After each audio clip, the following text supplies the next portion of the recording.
Assalamualaikum sahabat. Kita lanjut yang video sebelumnya ya. Maaf terpaksa terpotong karena tadi waktunya azan.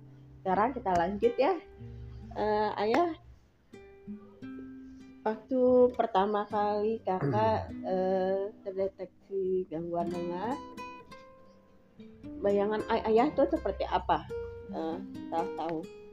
Ya, waktu itu sempat kaget juga, tapi masih ada setitik harapan ya, karena dokter THT waktu itu mengatakan ada kemungkinan juga ini saraf pendengarannya masih bisa berkembang, masih bisa membaik.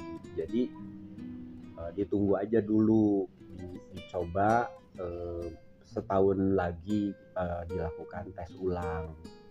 Nah, waktu itu ya karena juga sebetulnya ada ketakutan juga ya, ada ya kengerian lah.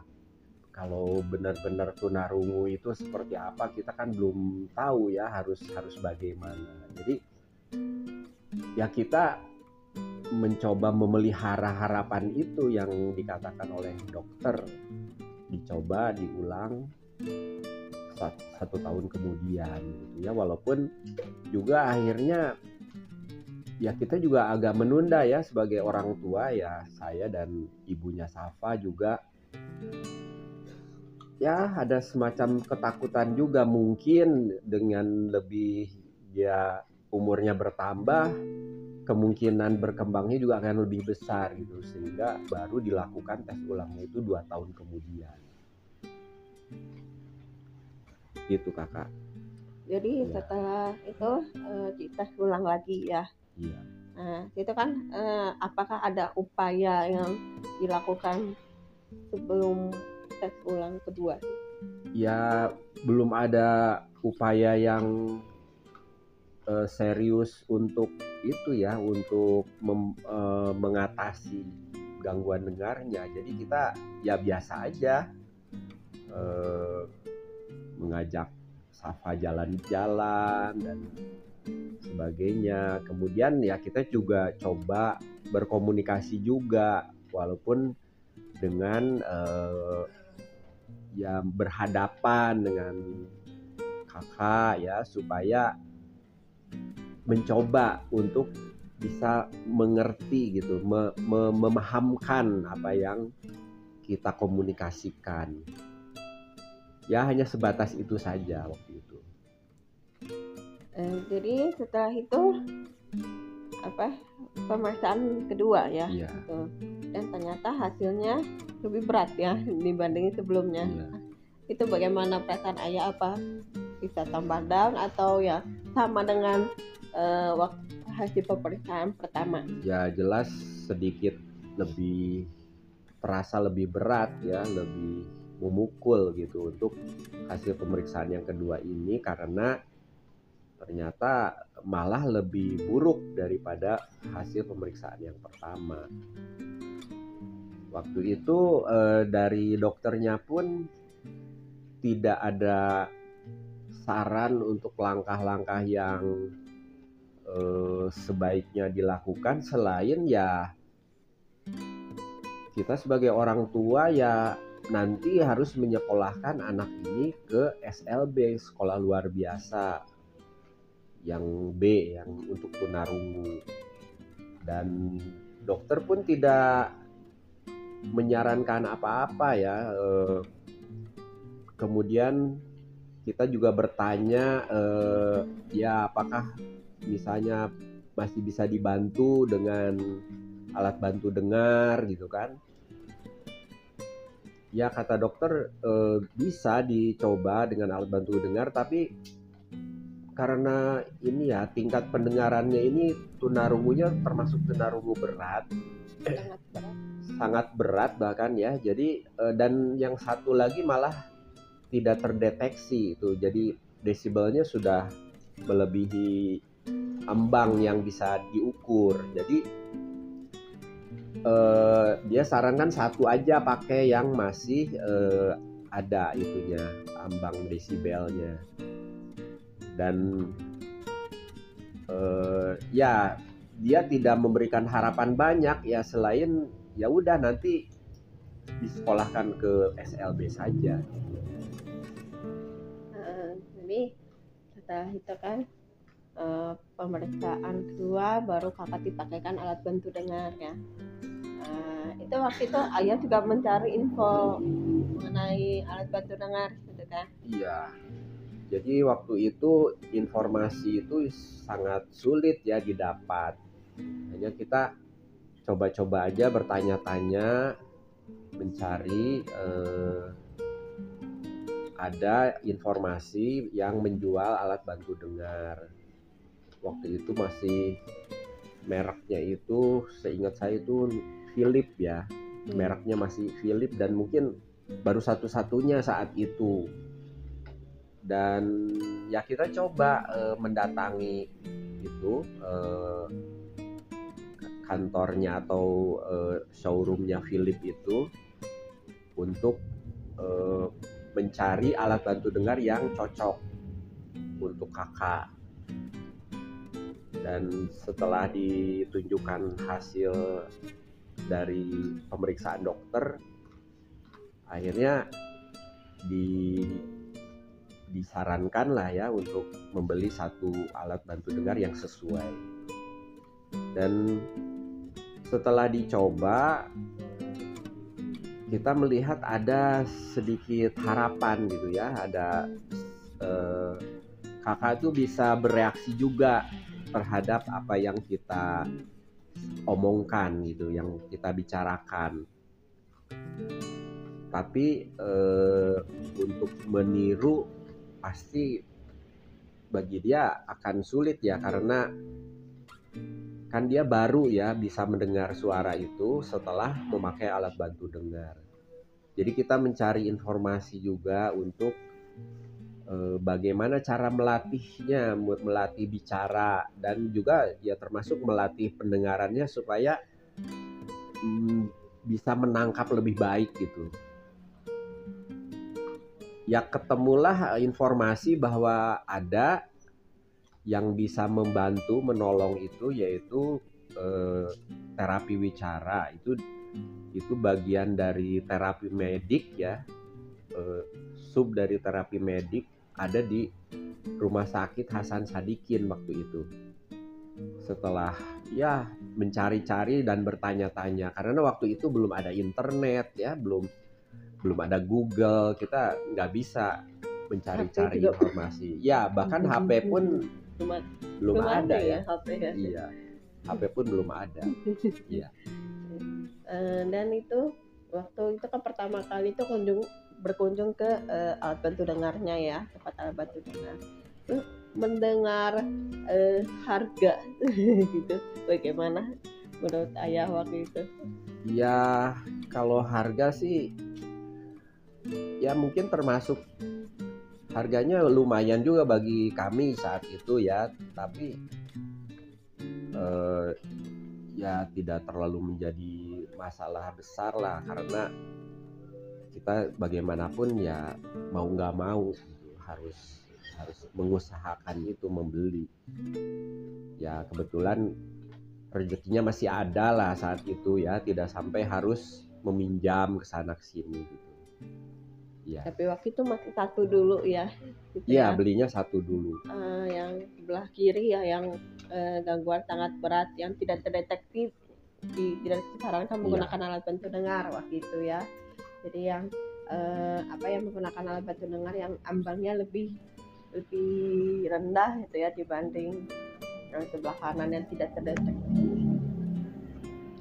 Jadi begitu, jadi setelah itu kan menggunakan alat bantu dengar, kemudian terapi bicara. Oh ya, untuk pertama awal itu menggunakan alat bantu dengar, respon kakak itu bagaimana? Apakah ya memang sih ya, kalau di buku udah dijelaskan ya bahwa kakak itu berontak, gak mau pakai gitu, sering melepas. Nah itu perasaan ayah tuh bagaimana? Apa kesel gitu, udah capek mahal-mahal nih beli gitu kan, ada bagaimana? Ya kalau ayah sih lebih melihat itu memang reaksi yang wajar lah dari seorang anak ya. Dia awalnya kan menolak gitu karena pertama mungkin asing ya, bagi dia ada benda asing yang harus dipakai, ditempelkan di telinga. Kemudian juga dia melihat teman-temannya nggak ada yang pakai gitu kan. Kalau anak-anak sangat berpengaruh. Jadi ya sebenarnya yang lebih banyak menangani kakak itu kan ibu ya, yang lebih interaksinya lebih banyak ya sehari-harinya, karena ayah kan waktu itu kerja juga. Hanya ya kalau udah sampai di rumah ya dilihat lah kakak itu seperti apa.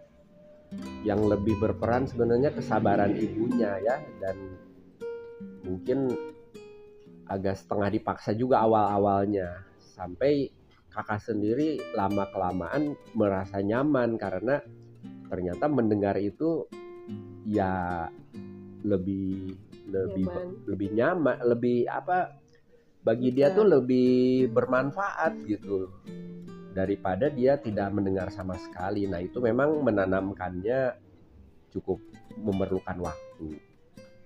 Jadi ayah tahu kan ya, kalau dalam sehari-hari kalau kakak sama ibu itu, ibu seperti yang lebih tegas gitu ya, lebih galak gitu istilahnya gitu kan. Nah, apakah ayah merasa apa ya, aduh kok kasihan gitu sama kakak atau bagaimana gitu?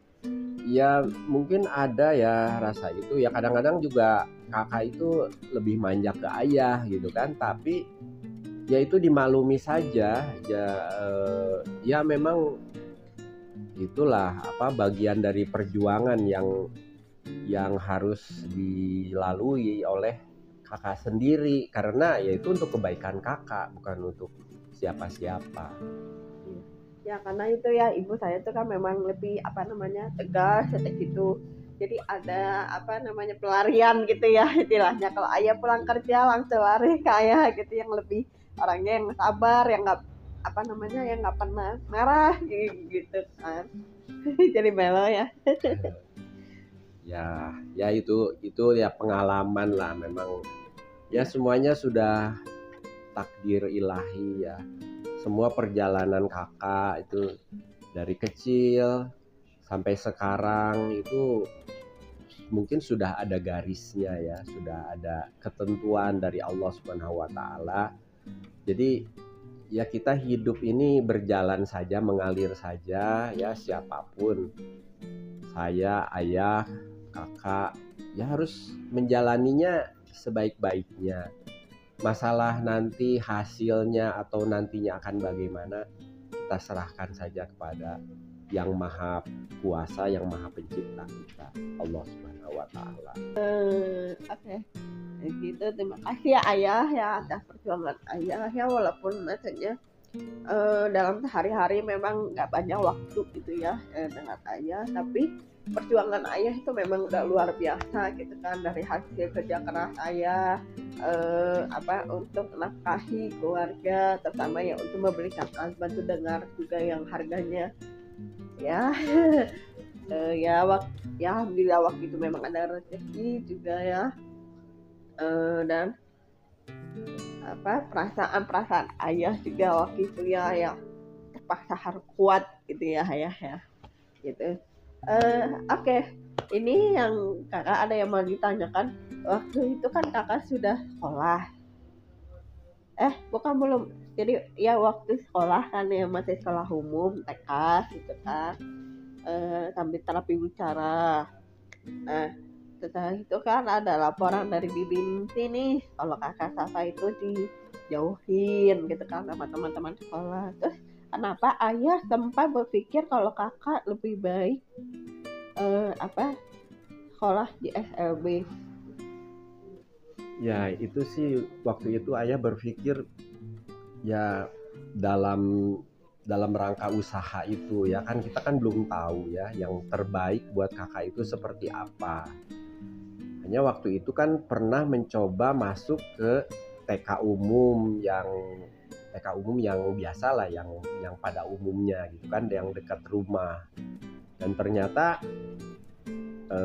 kakak itu ya susah untuk bergaul dengan teman-teman, untuk bermain tuh karena mereka tidak mengerti komunikasi dengan kakak itu seperti apa. Kakak tidak mengerti mereka, mereka juga tidak mengerti kakak. Sehingga ayah pernah sekali dua kali ya ada kesempatan menjemput, melihat gitu kakak tuh bermainnya sendirian. Sedangkan teman-teman yang lain kan rame-rame mainnya sama-sama. Memang kalau dari terapi wicara ada perkembangan ya, ada perbaikan dalam hal baik mendengar maupun bicara kakak. Tapi kan tetap masih jauh dibandingkan anak-anak yang lain.